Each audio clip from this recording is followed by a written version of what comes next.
Okay, so today we're going to dive into the Russia-Ukraine war.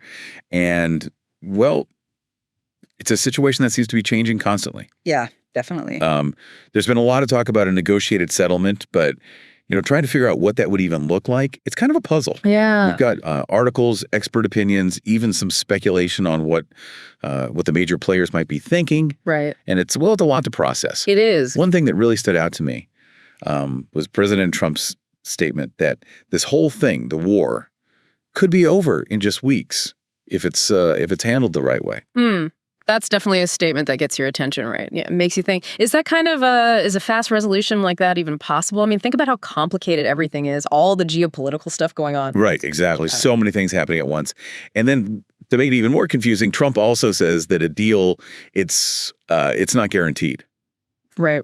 So what happens if these negotiations, if they just fall apart? What's the backup plan? Well, that's the big question, isn't it? If the U.S., if they decide to scale back their support, Europe would be in a tough spot. Yeah. They depend a lot on U.S. resources, especially when it comes to intelligence. Plus, let's be honest, their military and their finances, they're already stretched thin. It's like it's like they're all in, but maybe not really ready to pay the bills if the U.S. steps back. Yeah. Exactly. Yeah. And then you've got Trump saying that Putin will he'll have to give something up, make some concessions for any deal to actually work.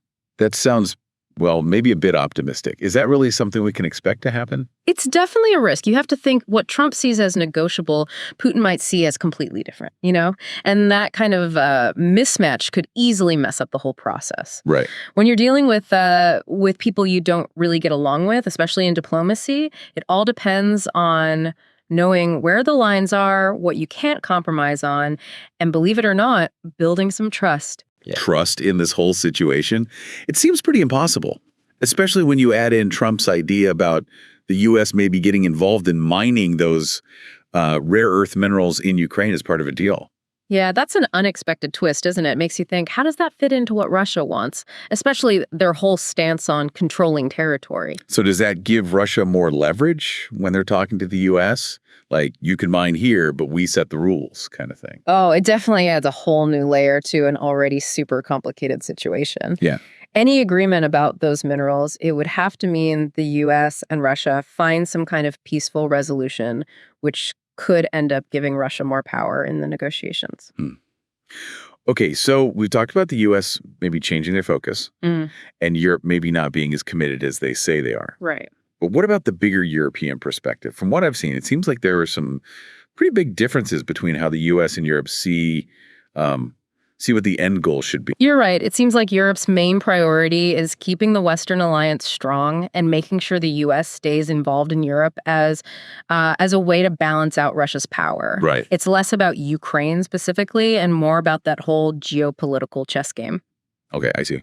But realistically, can Europe actually step up and fill that gap if the U.S. decides to pull back? Mm-hmm. Do they even really believe Russia is a threat beyond Ukraine? I mean, look at their defense spending. That's a debate that's gaining traction in Europe right now. They're starting to realize the limits of what they can actually do financially and with their military. Yeah. And you can't forget what Lavrov said, how he criticized Europe's ideas for peacekeeping forces in Ukraine. Yeah, he really went after them, didn't he? He did. He basically said they're just trying to escalate the conflict. Wow. He sees it as interference, like they're pouring gasoline on a fire instead of trying to put it out. Yeah. And that's the big problem, reconciling these different views, the U.S., Europe, and of course, Russia. It's going to be a huge obstacle in getting any real negotiations started. It seems like everyone wants something different, which brings us to Ukraine itself. They often get overlooked in all of this. Zelensky, he clearly wants the U.S. to keep supporting them. He wants security guarantees, and he wants an outcome where Russia can't just try this again later. Right. And when you compare that to what Russia wants, the difference is, it's pretty stark. Yeah. It's easy to get lost in all geopolitical maneuvering, but we can't forget about the people actually living through this war. Absolutely. They're the ones stuck in the middle, and it doesn't seem like it's going to end anytime soon. But can the Ukrainian army really keep fighting forever? Mm-hmm. Especially with all the losses and morale taking a hit. That's the tough reality. Yeah. Peace is absolutely crucial for Ukraine to survive. If they keep fighting without some kind of negotiated settlement, it could be disastrous for them. And speaking of survival, There's been a lot of discussion lately about NATO and how much countries are spending on defense. Right. That old dynamic of Europe depending on the U.S. military within NATO, that's really being questioned now. More and more people are saying Europe needs to do more. And some U.S. officials, they're pretty openly worried that European allies aren't doing enough to protect themselves. It's complicated. There are a lot of different factors at play. Yeah. A lot of European nations are struggling economically. They have limited budgets. There's also been a shift away from those old militaristic values. And there's a general feeling that Russia's threat doesn't justify a massive increase in military spending. So what's the solution then? More money, more troops, more tension. Is that the only way forward? Maybe not. There's another option. What if there was some kind of big agreement with Russia that guaranteed peace in Europe that could potentially eliminate the need for so much military spending? NATO could still function, and the U.S. might even be able to reduce its military presence in Europe. Okay, so we've got all these different groups wanting different things, a serious lack of trust, and a ton of uncertainty. Yeah. Doesn't sound like this war is going to end anytime soon, does it? That's a fair assessment. The road to peace, it's rarely a straight line, and this situation is, it's particularly complicated. And longer it drags on, the higher the stakes get for everyone involved. Exactly. The potential consequences, they're huge, and not just for the countries directly involved, but for the whole world, really. Yeah, it's a bold idea, could really change how security works in Europe. It's a lot to take in. You know, we've got everyone wanting different things. Nobody really trusts each other, and there's just so much we don't know. Doesn't really sound like this war is going to end soon. Yeah, I think that's a fair assessment. You know, peace, it rarely comes easy, and this is about as complicated as it gets. And the longer it goes on, the more everyone has to lose. Exactly. The consequences, they could be massive, not just for the countries fighting, but for everyone. So where do we go from here? What could happen? Well, one possibility is that that negotiations start working, maybe lead to a ceasefire and eventually, a peace agreement. Okay. But of course, that means everyone has to give something up.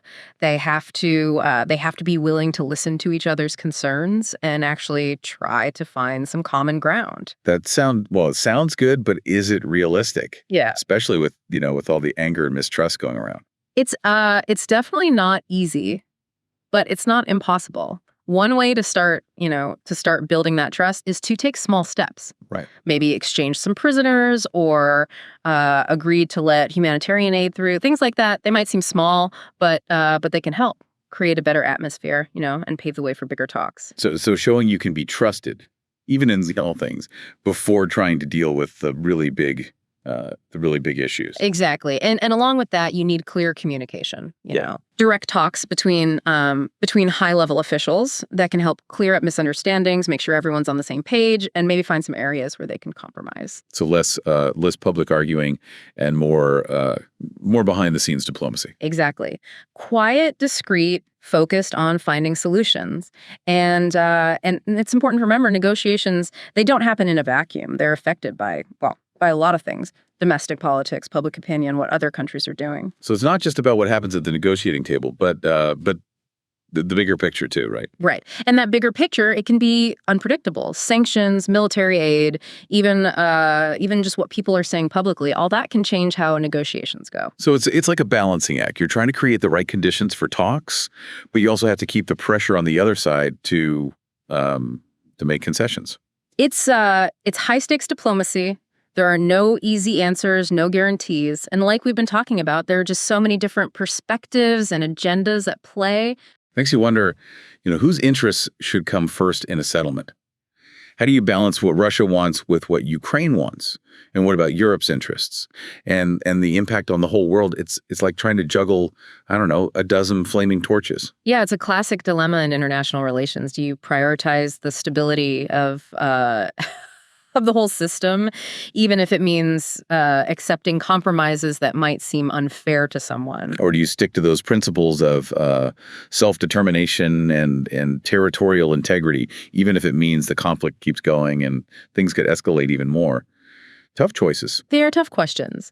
And they're questions that policymakers are going to be wrestling with as they try to find a way towards peace in Ukraine. So looking back at everything, what's the big takeaway here? Well, I think, all these conflicting goals, all the mistrust, the fact that everyone. It really makes you think, is there any way at all to reach a settlement? One that actually addresses everyone's security concerns, but also protects Ukraine's future. That's the million-dollar question, isn't it? It's what everyone wants to know. Only time will tell if we can find that balance. Well, this has been a really eye-opening look at just how complicated this whole conflict is. We've talked about the different perspectives, the different scenarios, and just how high the stakes are. It's important to approach these situations with nuance, with understanding. There are no easy answers, and we have to avoid those simple narratives, the ones that try to make everything black and white. Absolutely. This is a situation that demands our attention. We need to be thinking critically about this. There's so much to unpack. And even the experts, they don't agree on the best way forward. But, by really digging into the complexities, by understanding what motivates each side, by thinking about the consequences, we can contribute to a more informed, a more meaningful conversation. Yeah, it's about recognizing the challenges, acknowledging that there's a lot we don't know, and just trying to understand the forces at work here. And who knows, maybe through dialogue, through talking, even if it's difficult, we can start moving towards a future where diplomacy wins, where peace has a chance. Subscribe to our podcast, available on Spotify, Apple Podcasts, and YouTube. We are here to make things clear. New episodes every day.